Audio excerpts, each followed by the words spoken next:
Tonight on Channel 13 Action News, Contact 13 investigates a life-or-death emergency and a nightmare that never seemed to end, from the ambulance to the hospital.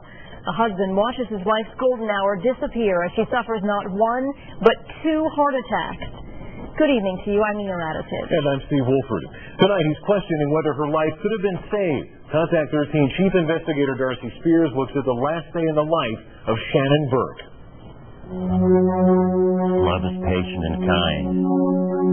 It is not jealous, conceited, nor proud. A simple Bible verse Ken Cincinnati and his wife Shannon Burke lived by. She was the light of my life.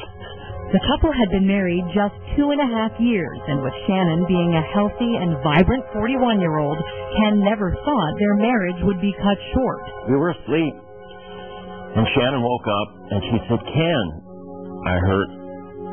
And she was holding her chest. She said, "I hurt really bad, Ken."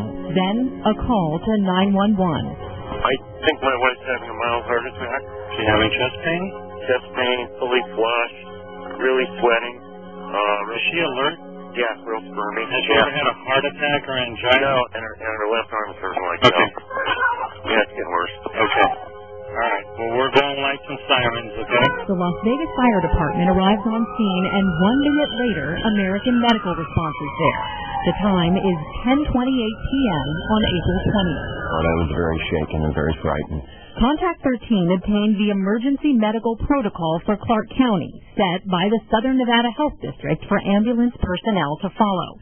Health District EMS Manager Rory Chetlett says, although individual cases vary, there are some basics of a heart attack call. It only takes a few seconds to place oxygen on the person. AMR records show in Shannon's case, 8 minutes went by before she got oxygen. Then they tried to set up an IV.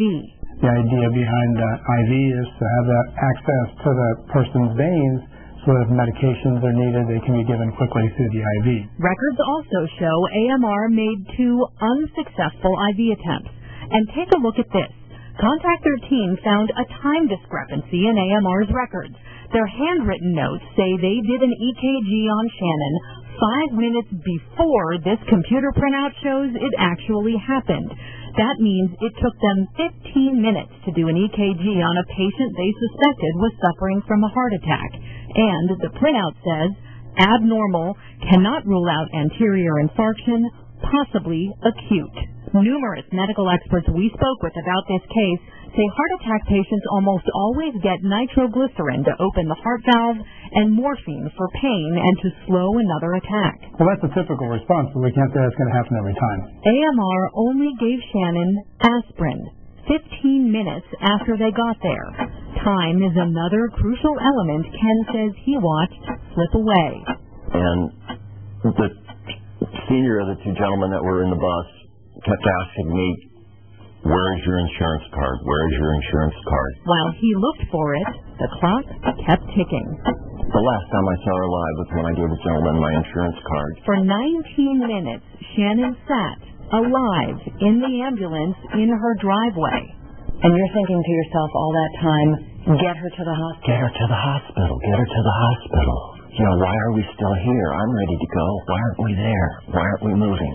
Let's go, let's go, let's go. Their house is just blocks away from Sunrise Hospital. We did the drive ourselves, and it took 5 minutes. By the time AMR took off, that's how long it took them to get here, too. But by then, 24 minutes had passed from the time they arrived at Shannon's house. During that 5-minute drive, Shannon suffered another heart attack. That one turned out to be fatal. Contact 13 made numerous requests for an interview with AMR.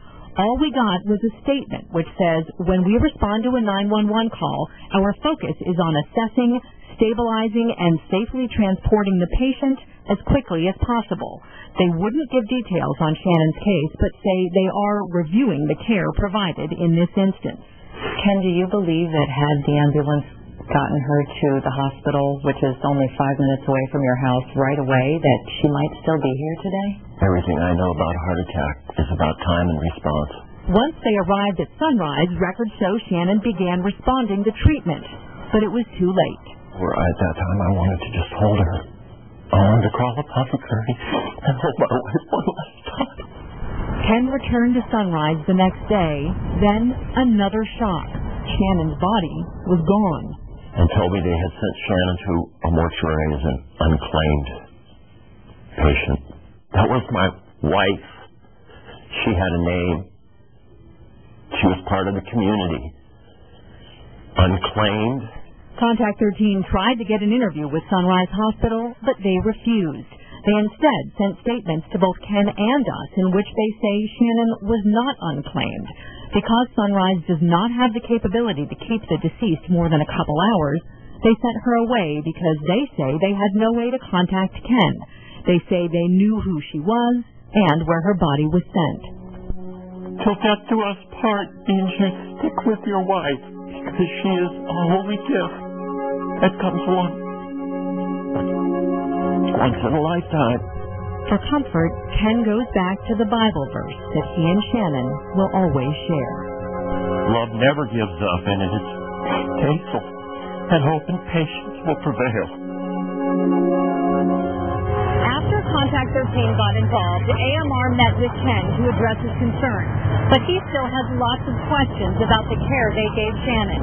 That care is now the subject of an official health district investigation. The health district regulates emergency medical service in Clark County. We'll be following the case and bring you any updates. Darcy Spears, Channel 13, Action News. We'd like to know what you think of this story. You can send your comments to 13investigates@kcnv.com.